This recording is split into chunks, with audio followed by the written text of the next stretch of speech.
they are our enemy. They've chosen it. They've declared it. We got government, mainstream news, Chinese communist documents. They're trying to fund Antifa and uprisings. I mean, this is the war against America. And like you said, you try to speak to them as humans, they just disregard that and use it as weakness. But they do listen to your fist smashing into their face. Yeah, yes, they do. It seems to amp them up on social networking more than anything. In person, they aren't very much of a threat. So, you know, that's why we keep encouraging more Patriots to come out there, because it's so effective when they show up in numbers.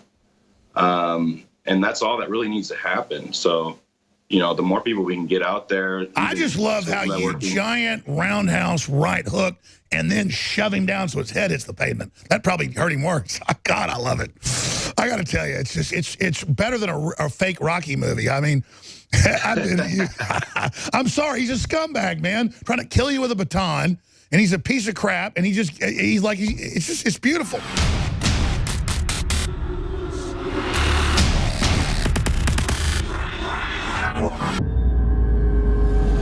I love the control by Rufino Panman as the guy's trying to hit him with an extendable metal baton that can break arms, put out eyes, when he smashes that little meth head. The guy's not a small guy, but little communist face in. And then the globalist minion woman tries to get him to hit her, and he instantly doesn't smash her in her ugly face. So Rufio was on the battleground in Portland participating in a Patriot prayer march when he was confronted by a baton-wielding Antifa. Antifa swung at him twice. Rufio blocked the shots and then brought the Antifa warrior to the ground with one right-hand punch. And then all the rest ran. And it's repeated. I've seen videos of women taking on guys and taking them down. And it's just the fact that these guys are all in their head. They didn't grow up in America. Most of them are rich kids. They just hate America, and they're just scum. So, Rufio, we salute you. Everybody loves you. That's what it's all about. It's so exciting. But again, every time these people run, but he did have a deadly weapon. He was trying to, swat you. It would have obviously split you open if he hit you with it. But just describing, because again, cameras only catch so much. I spent hours looking at what happened. The police guiding you guys into them, letting them come. The police standing down. What precipitated you coming out? Because I know you guys saw before how they attacked men, women, and children. No one was there. This is just an incredible archetypal Americana, or just good versus evil story. So we salute you. And you're now a folk hero and obviously an Antifa scumbag target. On Facebook, you're at Rufino Panman PB. Instagram, Rufio_Panman. So God bless you. Tell us all about just your awakening. What happened to all of this? Well, I've been doing this for a little over a year now. Been to many rallies up and down the West Coast, from Seattle to Berkeley. So, facing Antifa isn't unfamiliar to me. But the Portland rally last weekend was obviously probably one of the most violent I've seen. And it's, as far as the police standing down, none of that should have happened. If that would have happened in Seattle, it would have been a whole different story. The police are a lot better there. So, I was genuinely worried for the people around me and their safety.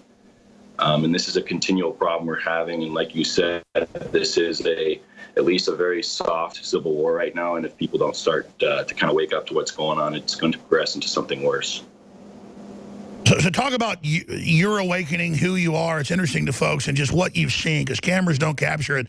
Just because I've been around Antifa myself back when I learned who they were 15 years ago, when they would attack myself and reporters just covering stuff. And they're just the scum of the earth. But just describe your awakening, what you've witnessed. I know people were mad and came out because earlier this year they had an event in Portland where women and children were attacked when no one was there to fight back. So just break that down.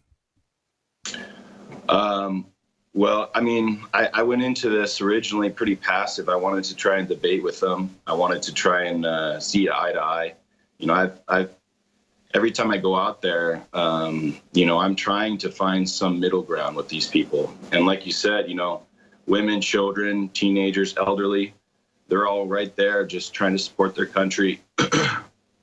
And, it's really hard to see. So, when you see that on a consistent basis getting worse and worse, you start to kind of develop this feeling that these are no longer people who are necessarily Americans per se, but they're kind of anti-American. And then, you know, you kind of have to separate yourself from them. You're saying they're the enemy. They are our enemy. They've chosen it. They've declared it. We got government, mainstream news, Chinese communist documents. They're trying to fund Antifa and uprisings. I mean, this is the war against America. And like you said, you try to speak to them as humans. They just disregard that and use it as weakness. But they do listen to your fist smashing into their face. Yeah, yes, they do. It seems to amp them up on social networking more than anything. In person, they aren't very much of a threat. So, you know, that's why we keep encouraging more Patriots to come out there, because it's so effective when they show up in numbers. And that's all that really needs to happen. So, you know, the more people we can get out there. I just love how you giant roundhouse right hook and then shove him down so his head hits the pavement. That probably hurt him worse. God, I love it. I got to tell you, it's just it's better than a fake Rocky movie. I mean,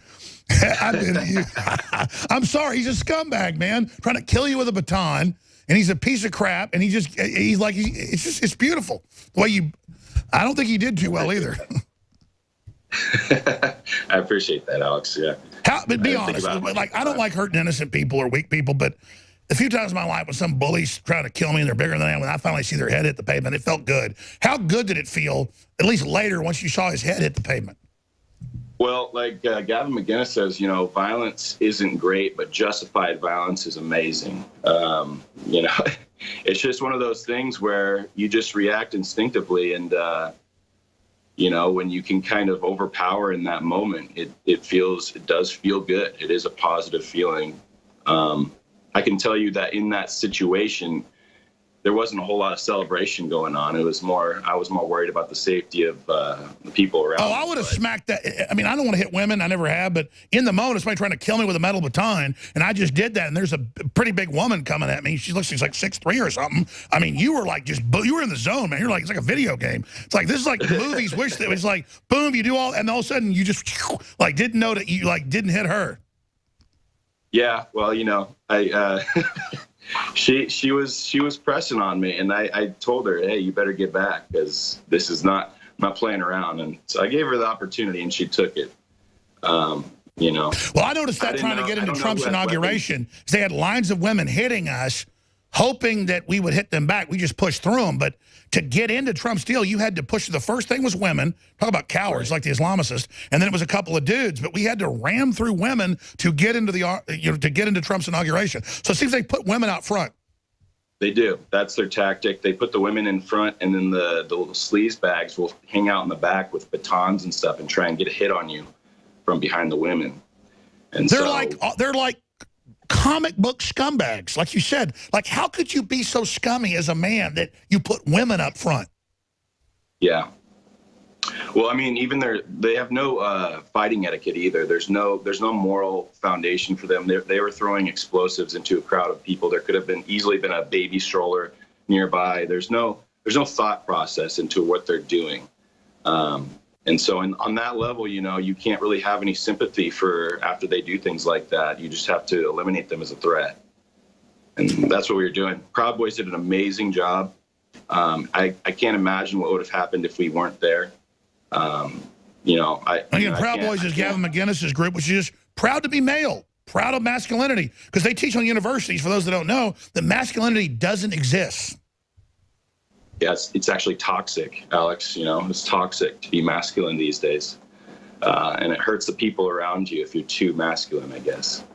They're teaching this all over the place, and it's and they try to teach women, don't be feminine, which is powerful, don't be masculine, which that's the power.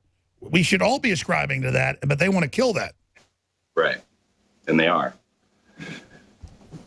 We're going to go to break in a minute, but I want you to have the floor, because it's great. Get more into your awakening just briefly. Like where'd you come from? What stirred you? Well, I'm born and raised in Washington. You know, I have a very good family. Been pretty productive all my life. I've always loved my country. You know, I got involved in the movement originally last May Day because I was just tired of what I was seeing. And I went out to Seattle with one of my boys, not knowing anything about the movement. And that's where I was introduced to the Proud Boys, who allowed me to network with like-minded men, and it's been one of the best decisions I've ever made. And since then, there's been a lot of, I guess you'd call, awakening to what's really going on, desensitizing myself, getting out of that political correctness state of mind. That's right, breaking free. We'll be back to talk more on the other side. History's happening. Traitors in our own country have sold us out to the globalists, but in the final minutes, America woke up. Our guests will be with us throughout the hour. We're going to open the phones up specifically to talk to Rufio Panman, who, again, he uses that name, obviously, because they'll target his family and others. This is what Antifa does, doxing everybody, sabotaging your houses. They're just the nastiest, mainly college professor, little criminals you can imagine. But we're going to open the phones up in the next segment, 877-789-2539. 877-789-ALEX, 877-789-ALEX. Questions only for our guest. What a wide area to discuss. So, Rufio, obviously not giving Antifa power, but it's smart to not use your own God-given name, because they'll come after you. It's what they do as cowards. They sneak up on you, so it's a good strategic thing not to do that. But they're going to target you now, obviously, because you're becoming a big archetype symbol against their cowardice. Talk about that, and then talk about, because I saw the other videos, they ran once one person fought them, and they do that everywhere. And then I've seen the videos at anti-abortion rallies or pro-gun rallies. Antifa will like attack an old guy in a wheelchair or a woman on crutches, or they'll they go and target a woman. And for me, I'm not the toughest guy in the world, but women don't even register who I'm going to attack. I look for like the biggest guy and like start wanting to fight him if it's a fight. Just as a male, that's what I would do. Like, who's the biggest? If I'm in a tribal fight, I got to take them down. They look for the weakest. I don't even, that shows how we're blind to them, because I don't even understand the psychology of attacking 2-year-olds and babies in baby carriages. They're the anti-chivalry. They're the anti-male. Who the hell are these creatures? I don't want to call them men. Who are they? Well, I would, the way I would explain them is any victory to them, even the smallest little assault on the opposing side, doesn't matter if it's a child, a teenager, an elderly person in a wheelchair, they take that and they'll go celebrate. That's a victory to them, because they know that they can't face real strength. So it's all a LARPing thing, in my opinion. It's these people who've probably been playing video games their whole life and been in this state of mind like there's some fantasy warrior in real life that they've never trained or even thought about what that's really like. So when they're facing, veterans and, ex-police officers and guys who have been fighting and MMA fighters, it's just, it's funny to say the least, but the real threat is when they're throwing bricks and rocks and explosives and bringing weapons, and we're completely disarmed by the police, so we're at a disadvantage, but not at the same time. Yeah, break that down, because we have even George Soros documents we've covered where they have blue city areas. You guys are willing to go in to exercise the First Amendment, which is heroic.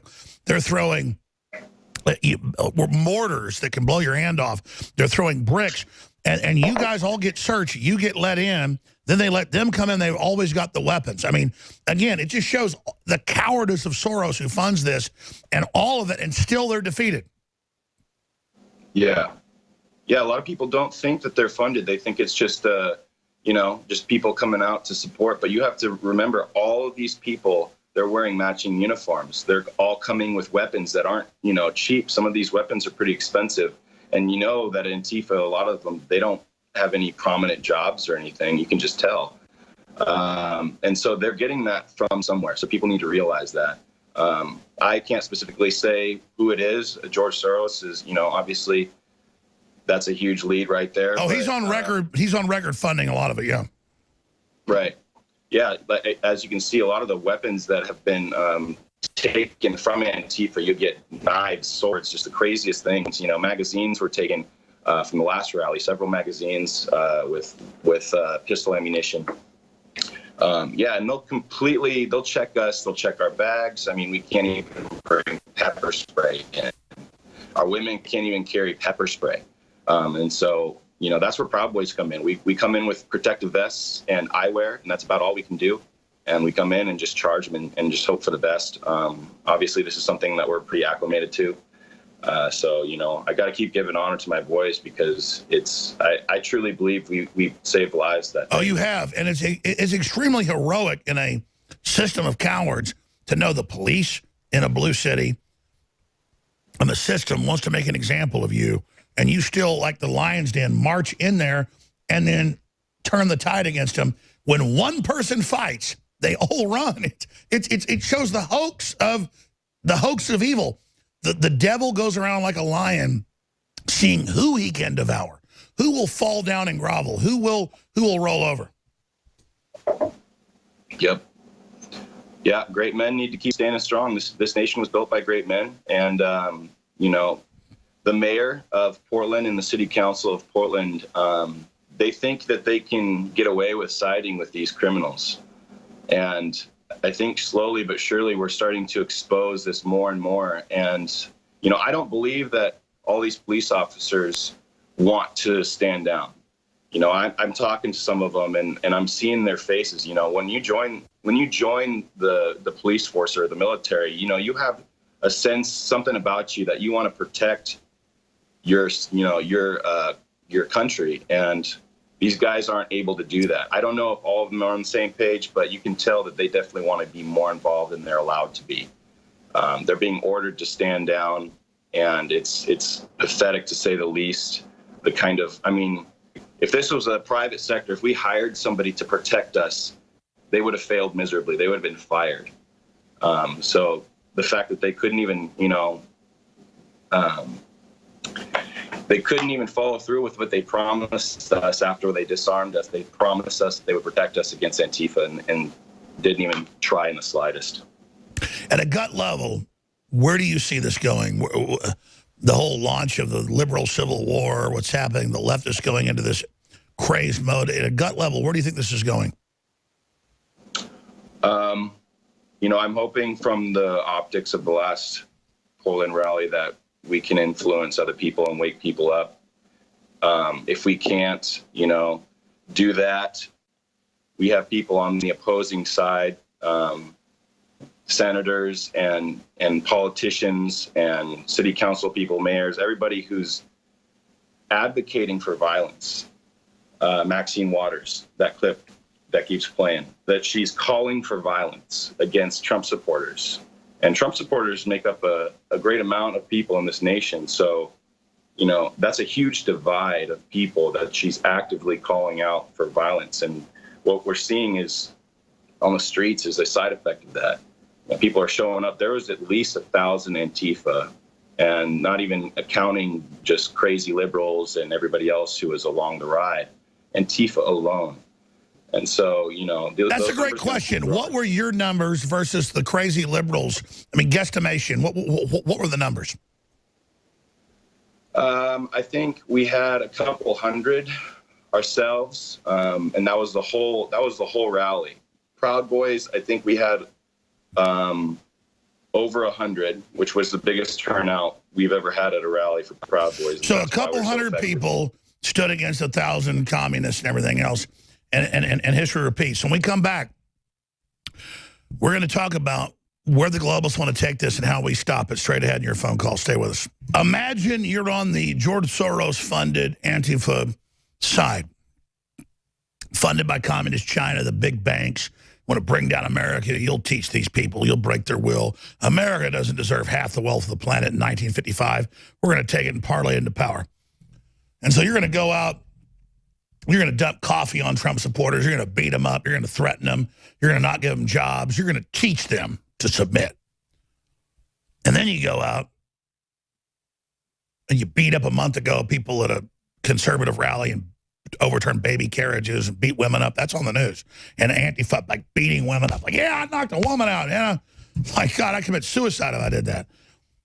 And then finally you show up again and like maybe 20, 30 men show up. And there's 1,000 of you, but only a few dozen are willing to go up and fight. And then men beat your ass, and so you all run. They don't give up, though, going, God, we're pieces of crap. We're filth. No, they get more angry. So that's the historic crossroads we're at and the type of scum that has been allowed to run free in this country, it just makes me ask, what comes next? Because you go out to these rallies, and they'll be wearing $500 jackets and $200 shoes, and they'll be, on a smartphone more expensive than mine. Mine's like $300 versus $1,000. And I've followed them. I've got video, like, you're getting $100,000 Jaguar. I'm driving an F-150, but they're communists, but they drive around in Jaguars. And like our guest just said, that was really smart. It's LARPing. It's live action playing.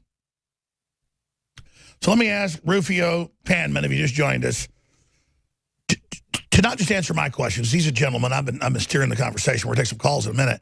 What do you want to say most? What do you want to impart about what you witnessed first, though? Answer my question on this, because I know those metal batons are dangerous. This guy's swinging at you. He's trying to kill you with it. What was it like in that moment, and then how did it feel when you broke his jaw and then shoved him down to hit his head in the pavement, and we're still in control not to hit that woman? I mean, what was the energy like at that moment when you saw them attacking people and no one was standing up to go in and do that?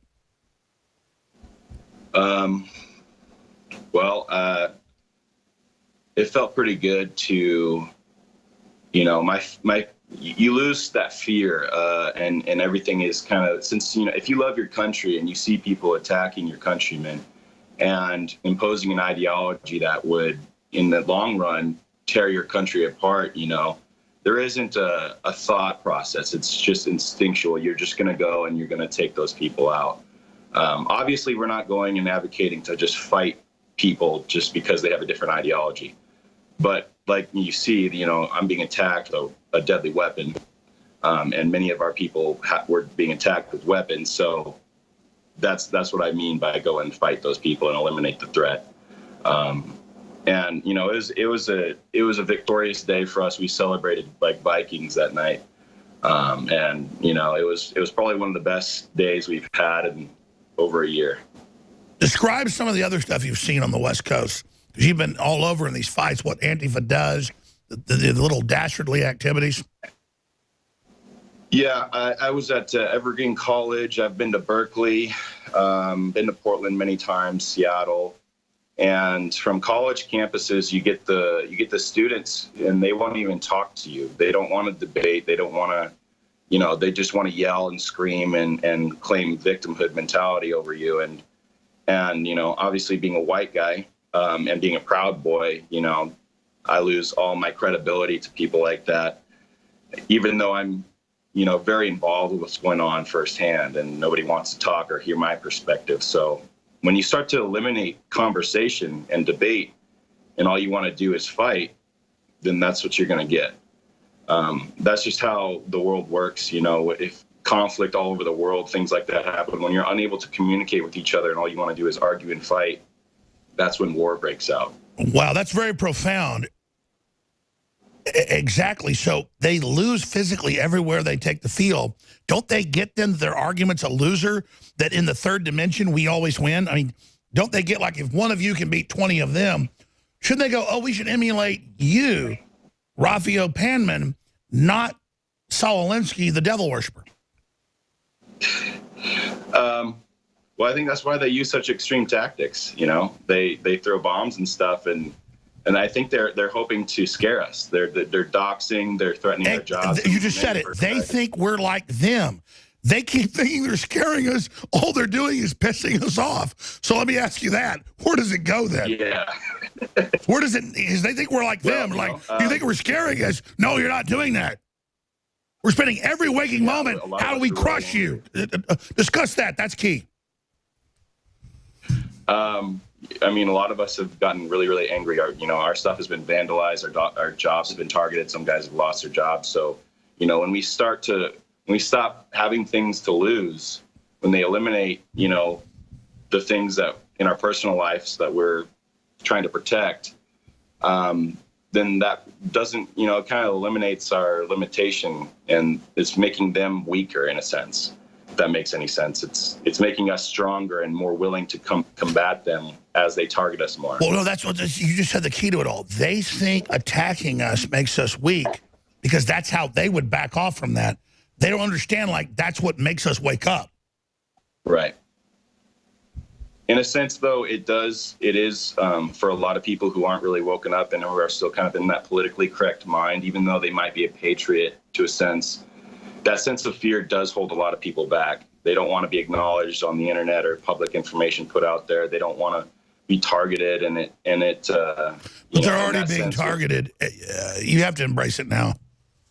Right. Yeah, and a lot of people, that's the thing, is a lot of people don't realize they are already a target, and we're trying to create awareness. It's like, look, if you love your country in any way, if you want to fly an American flag, you're a target.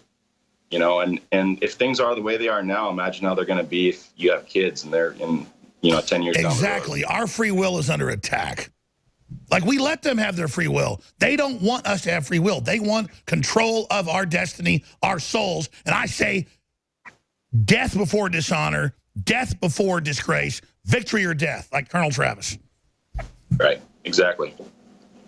Plus, how could we let a bunch of cowardly scum like this tell us what to do? How do we ever get in this position, Rufio? How we ever get here? I think we got too comfortable for a long time. I think people, when you live a comfortable life like we have as Americans for so long without any conflict other than 9/11, people during the Obama administration got really comfortable. And I think, I can personally say that I lost hope in the political system. And when Trump got elected, that hope was renewed. I've never celebrated more. I didn't think that he was going to win, honestly. And when he did, I was overjoyed. So it's spiritual. You felt hope reignited. Yeah, definitely. We're going to come back and take a few calls. We got a minute and a half, though. What else is on your mind? Your own words, not my questions. What else is at the heart of standing up against evil? What else is your view on what's going to happen? Well, I think men need to be willing to stand up. More men need to be willing to stand up. And that's kind of my mission, is to empower men in the community, young and old, all races. Doesn't matter your sexual orientation. I don't care. Stand up for your country, because, this country is the reason why you can be any race, any sexual orientation, doesn't matter, and live a free life. And so, with that in mind, I would love people to just, even in the smallest way, stand up and do what's right. That's a great point. I'm understanding that. Everything you say is like spot on. Like, this is the country that says there's all this freedom, and then they use that against us like we've been bad to people compared to other countries. Like, no, we're the fount of the freedom. Yeah. Don't blow that up. And it's the fake liberals, they're the authoritarians that want the control of that power. They would kill that power. They would kill that freedom. Exactly. We'll be back with your phone calls for 2 more segments with Rufio Panman. I'm Alex Jones, Infowars.com, Newswars.com. He's at Rufio PB on Facebook and Instagram at Rufio_Panman. The global revolution against dehumanization is happening now. Stay with us. Someone very profoundly once said many years ago that if fascism ever comes to America, it'll come in the name of liberalism. He goes to jail. He goes to jail. Lock him up. If you are receiving this transmission, you are the resistance. This 4th of July is special. Everybody can see it. They can feel it. The globalists are attempting to kill a worldwide awakening to their tyranny. And America, yet again, is at the heart of the resistance to the globalist. That's why this 4th of July, I'm asking all of our great supporters to think about InfoWars now more than ever. And what would the world be like if InfoWars wasn't there resisting the globalist? What would have happened if you hadn't supported InfoWars? We would not be having the victories we have today. So yes, a lot of good things are happening, but the enemy is striking back. So please, think about InfoWars and funding our operation while you get great products at the same time on this 4th of July that's so historic. We have record sales going on right now, free shipping on hundreds of different items. More than 20 items are 50% off, like Brain Force Plus, X2 is 40% off, Knockout Sleep Aid, $17.76, Silver Bullets, $9.95 colloidal silver, and free shipping. You can't beat that. This 4th of July is special, and our sales are special to match it. InfoWarsStore.com.